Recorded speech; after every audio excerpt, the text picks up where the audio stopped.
ورسوله أما بعد فأعوذ بالله من الشيطان الرجيم بسم الله الرحمن الرحيم الحمد لله رب العالمين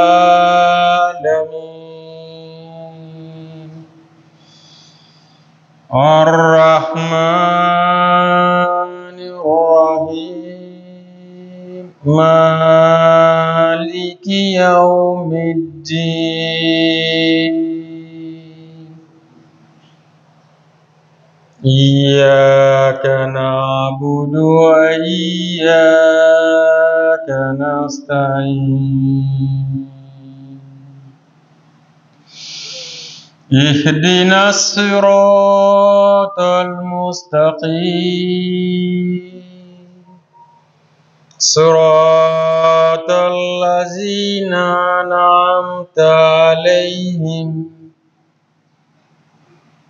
غير المغضوب عليهم ولا الضالين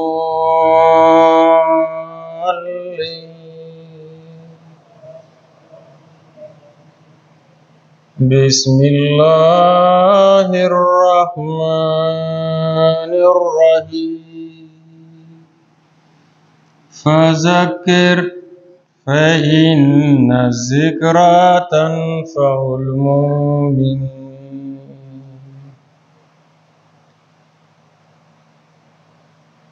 J'atteste qu'il n'y a aucune divinité digne d'adoration excepté Allah, l'unique, sans associé. Et j'atteste que Mohammed sallallahu alayhi wa sallam est son serviteur et son messager. Nous louons Allah, le gracieux, le miséricordieux. Le sermon d'aujourd'hui, nous avons pour thème comme un rappel. C'est pourquoi nous avons pris un verset coranique qui nous dit Fazakir. Mohammed rappelle Inna zikra tanfa'ul mu'minin, car le rappel profite les croyants. Le rappel profite les croyants. On voulait en profiter de l'occasion pour pouvoir faire un rappel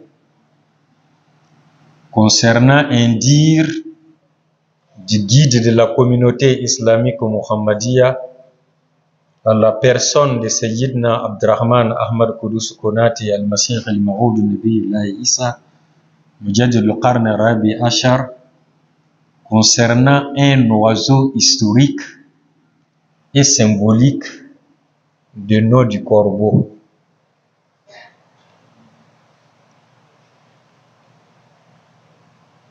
Le sermon de ce jour, nous allons brosser un peu ce oiseau-là, qu'on trouve son nom dans la Torah, comme dans l'Évangile, comme dans le psaume de David, etc. Le Saint-Coran nous en parle.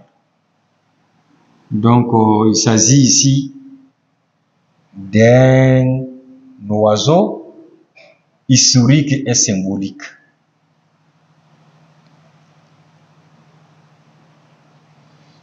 Quand on regarde entre les fils d'Adam, quand ils se sont discutés, un a pris l'initiative de tuer l'autre, l'autre s'est montré innocent. Mais quand l'autre a accompli le devoir qu'il voulait faire en ce qui le concerne tuer son frère, il ne se retrouvait plus. Il ne savait plus qu'est-ce qu'il fallait faire avec le corps. C'est le corbeau qui est venu gratter la terre pour lui signifier comment on devait enchevelir son frère. Donc, Sourate Al-Maïda nous parle de ça. Le chapitre 5, verset 31, nous relate ceci. Et quand on va aussi dans la Genèse, l'Ancien Testament,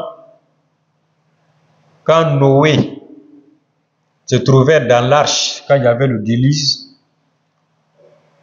le premier oiseau qu'il a fait sortir par la fenêtre pour l'envoyer, pour qu'il puisse superviser, pour savoir est-ce que l'eau a tari ou pas, c'était aussi le corbeau qui a fait le va-et-vient jusqu'à ce que l'eau soit tarie.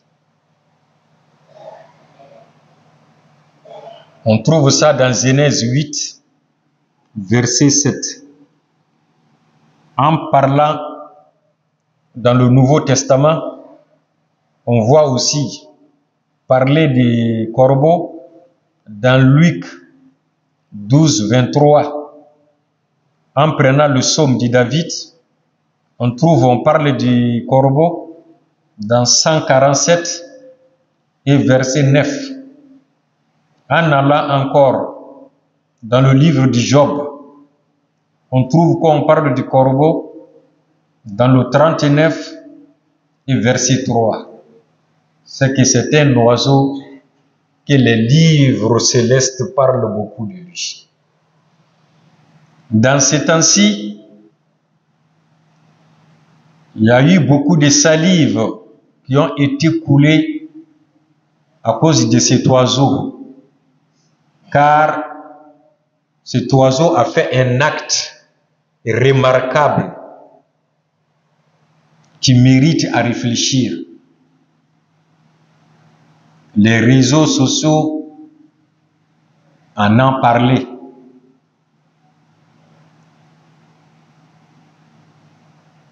Les médias islamiques comme arabophones ont eu à parler de cela. L'oiseau qui a pu défaire le drapeau israélite qui flottait en haut, c'est ce oiseau qui est allé détacher ces drapeaux pour laisser tomber à terre. Tout le monde a eu à parler de ça. Qu'est-ce que ça signifie? Qu'est-ce que cela signifie? C'est quel message qu'on tire? C'est un signe. Comme les signes parlent, pour ne pas dire les signes signifient, c'est un signe. Mais qu'est-ce que ce signe-là vient nous dire? Tandis que bien avant, il y a eu des gens qui ont eu à dénigrer le corbeau. Quand le guide de la communauté islamique Muhammadiyya à sa personne, de Sayyidina Abdrahman Ahmad Qudus Konati, Al-Masih al-Maw'ud, Nabi Isa, a eu à parler du corbeau et quelles sont les vertus du corbeau. Qu'est-ce que le corbeau voulait dire dans le chapitre Maïda? Les détracteurs ont eu à parler des paroles qu'aujourd'hui ils sont obligés de rectifier ou bien de garder le silence. Quand Sayyidina Abdrahman Ahmad Qudus Konati a parlé du corbeau qui se trouvait dans le Saint-Coran, il dit il s'agit ici d'une personne symbolique. Parce que quand Dieu parle d'abord dans le Saint-Coran, il dit fa ba'asalahu ghuraban. Fa ba'asalahu ghuraban. Dieu a envoyé le corbeau. C'est que ce corbeau n'est pas n'importe quel corbeau, mais c'est un corbeau qui a été envoyé par Allah subhanahu wa ta'ala. Si on dit un chien, mais si on dit un chien de Dieu, ça signifie autre chose. Si on dit un lion, c'est un prédateur, un carnivore, mais quand on dit le lion de Dieu, ça veut dire autre chose. Mais les gens qui ont parlé d'abord mal, les méfaits contre le corbeau disaient quoi? Que si le guide de la communauté islamique Muhammadiyya dit que c'est lui qui est le corbeau, que le corbeau est un animal qui doit être tué car le saint prophète sallallahu alayhi wa sallam a énuméré certains corbeaux et certains animaux qui doivent être tués au sein de lieux sacrés. C'est-à-dire que à côté de l'Al-Kaaba ou de la mosquée sacrée du Médine, où aigle se trouve dedans, le corbeau et scorpion et chien ragé, dans d'autres dires, tu trouveras le serpent. Comme dans d'autres, tu trouveras aussi, comment dirais, le lion. Bien sûr, il y a des animaux nuisibles. Parce que quand l'homme se trouve dans la sacralisation, ou bien dans le lieu sacré, il ne doit pas tuer des animaux. Il ne doit pas couper aussi des arbres. Mais il y a de ces animaux-là que l'air pour les tuer n'est pas interdit. Parmi ces animaux, il y a l'aigle qui est dedans. Parce que l'aigle peut être agressif pour l'homme. Il y a le scorpion. Comme le scorpion, ça peut piquer les gens, ça peut être nuisible. Comme un chien rasé. Il n'a pas dit un chien, mais il dit un chien rasé. Quand un chien est rasé, ça veut dire qu'en ce moment, le chien a perdu le contrôle et peut être nuisible. Soit un serpent. Mais là, en disant le corbeau n'est pas agressif. Ce n'est pas un animal agressif. Même si le saint prophète, en énumérant ces animaux nuisibles qu'il a dit que leur corbeau peut être tué, quand on regarde parmi ces animaux, tous ces animaux-là sont agressifs, sauf le corbeau. Le corbeau n'est pas agressif. Mais quand on dit le corbeau de Allah, là, ça signifie autre chose. Parce que là, il est mis en mission par Allah subhanahu wa ta'ala. C'est pourquoi Allah dit « Faba'asallahu ghuraban » Dieu envoya un corbeau. Qu'est-ce que ce corbeau est venu faire? Pour venir apprendre à l'homme comment enchevelir le corps de son frère. Donc c'est un oiseau qui a été envoyé par Allah subhanahu wa ta'ala pour venir enseigner l'être humain ce qu'il ignorait. C'est que c'est le maître de l'être humain. Envoyé par Allah subhanahu wa ta'ala, ça c'est un corbeau qui n'est pas comme les autres corbeaux, mais un corbeau spécial. Un corbeau spécial. Dans ces temps-ci, c'est le corbeau qui vient déposer un acte que tous les pays arabes unis et mêlés n'ont pas pu le faire.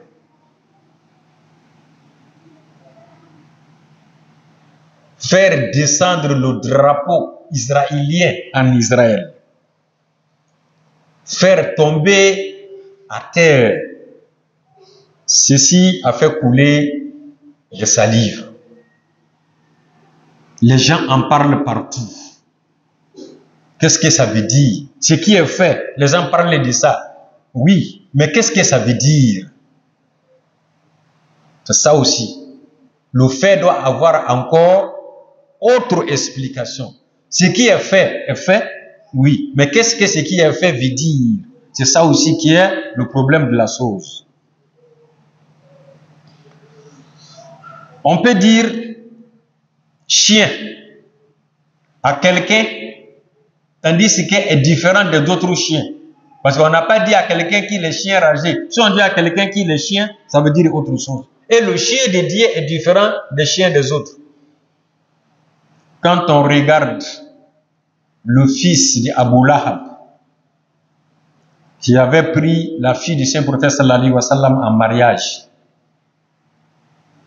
Lorsque Souratul Lahab a été révélée, Abu Lahab avait trouvé que c'était injure pour garder la fille du Saint-Prophète sur son fils. Il a demandé à son fils de divorcer la fille du prophète. Et lui aussi, il n'a pas fait avec sagesse. Il est allé se moquer du Saint-Prophète, dire des paroles blasphématoires, et puis cracher devant le Saint-Prophète sallallahu alayhi wa sallam, dire que sa fille était divorcée. Le Saint-Prophète sallallahu alayhi wa sallam lui disait ainsi: Allahumma sallit alayhin kalban min kilabik. Oh Allah, je te demande de le faire dévorer par un chien parmi tes chiens. Par un chien parmi tes chiens. Cet enfant, comment il a été dévoré? Par un lion. Mais on parle ici d'un chien, mais il a été dévoré ici par un quoi? Par un lion. C'est ça aussi qui montre qu'on peut dire aussi à un chien qu'il est lion, comme on peut dire à un lion qu'il est chien, car c'est le chien de Dieu. Ce n'est pas nous notre chien, mais c'est le chien de Dieu. Kalban min kilabik.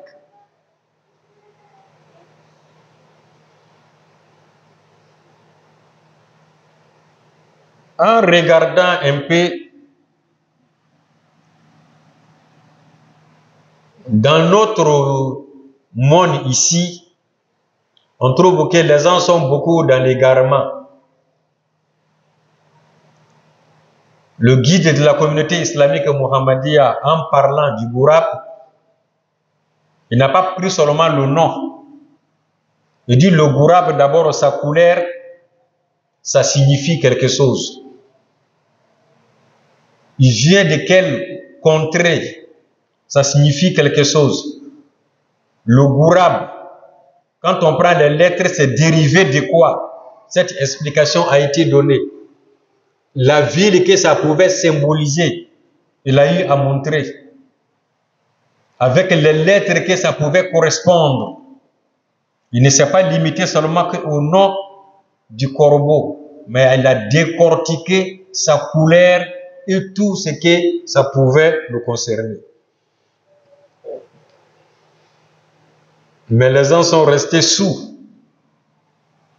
Ils n'ont pas voulu savoir de quoi il s'agissait. Ceux qui ont ouvert la bouche et aussi faisaient sabotage comme si le corbeau était inutile. Un animal était à battre. Mais aujourd'hui, les gens voient un peu l'importance de ce que le corbeau a posé comme acte. Ça, c'est à louer.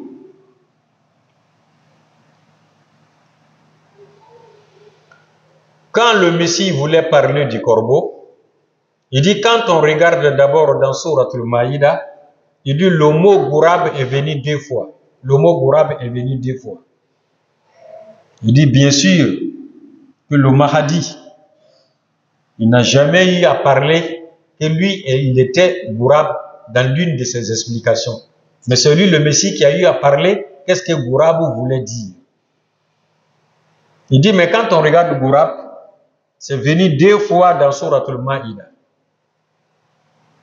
Faba'asallahu ghuraban, le mot ghurab est venu. Et puis mislahaz le ghurab est venu. Ça veut dire a'ajaztu an akuna mislahaz al ghurab. Donc le ghurab est venu 2 fois dans Souratul Maïda. Il dit donc il s'agit ici de 2 ghurab. Il dit là, le fondateur de la communauté islamique Ahmadiyya, à la personne de Ghulam Ahmad al-Qadiani, al-Mahdi al-Muntazar, est un Ghurab. Et lui, Abdurrahman Ahmad Qudus Konati al-Masih al-Maoud aussi est un Ghurab. Il dit parce que le Ghurab est venu 2 fois. Il dit, mais quand on regarde d'abord Ghurab, si on décortique les lettres même d'abord qu'il construit, Fa ba'athallahu ghuraban. Si on compte les lettres, on va trouver 13 lettres. On va trouver 13 lettres. Et le Mahdi est venu dans le 13e siècle après Mohammed sallallahu alayhi wa sallam. Donc ça signifie, dans le siècle, il est venu. Et puis quand il voit encore, il dit Misl hazal ghurab. Quand tu comptes encore, ça va te donner 13 lettres. Ici, on a 13 plus 13. Donc on a une idée qu'en ce qui concerne le Mahdi est venu dans le 13e siècle après Mohammed sallallahu alayhi wa sallam, et après 13e siècle, c'est le 14e siècle qui vient. Quand on prend même le nom du Mahdi, qui est Ghulam Ahmad Qadiani, Ghulam Ahmad Qadiani, on trouve 1300.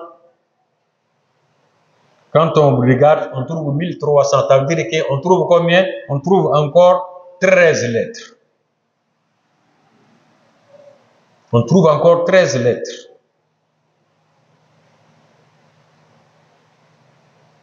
Quand on prend Abdurrahman Ahmad, on trouve 14. Quand on prend Abdurrahman Ahmad, on trouve 14 lettres, en comptant les lettres. Mais le Ghurab, quand on prend Ghurab et puis Ghulam, si on voit le wazn du Ghurab et le wazn du Ghulam, ce sont les mêmes foual. On trouve que ce sont les mêmes foual.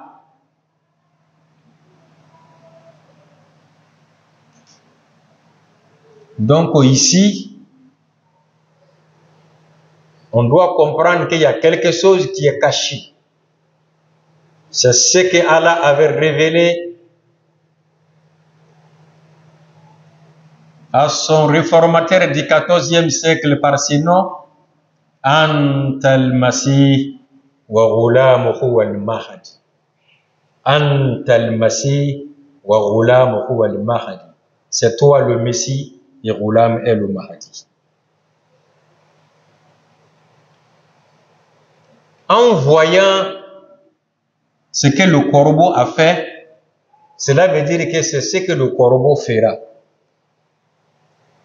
C'est ce que le corbeau fera. Défaire, soit faire tomber l'emblème de l'Israël. En parlant de l'Israël, les gens voient un pays. L'Israël n'est pas un pays, mais c'est un camp militaire. Israël, c'est pas un pays, mais c'est un camp militaire. C'est toute la population qui est militarisée, femmes comme garçons, grands comme petits, ils sont tous militarisés. Donc on ne voyait pas l'Israël comme étant un pays, mais voyez l'Israël comme étant un camp militaire.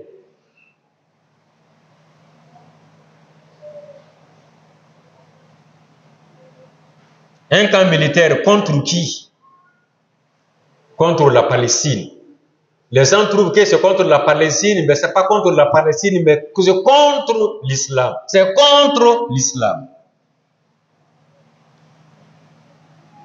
Mais comme les Occidentaux ont eu l'audace de diviser les musulmans pensent que c'est un problème israélo-palestinien. Non. Le combat d'Israël contre la Palestine, ce n'est pas la Palestine qui nous intéresse, mais c'est Masjid al-Aqsa qui nous intéresse. La troisième mosquée de l'islam.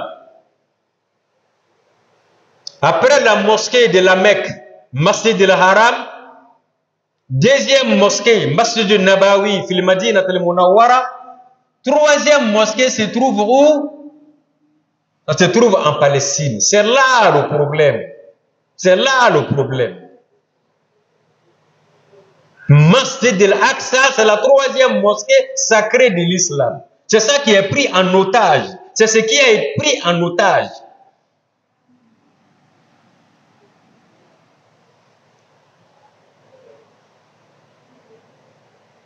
Le fondateur de la communauté islamique Muhammadiyya a fait déjà une première guerre physique contre l'Israël. Une première guerre physique contre Israël. Dans les années 82, maintenant, une seconde guerre est une guerre maintenant spirituelle. Une guerre spirituelle.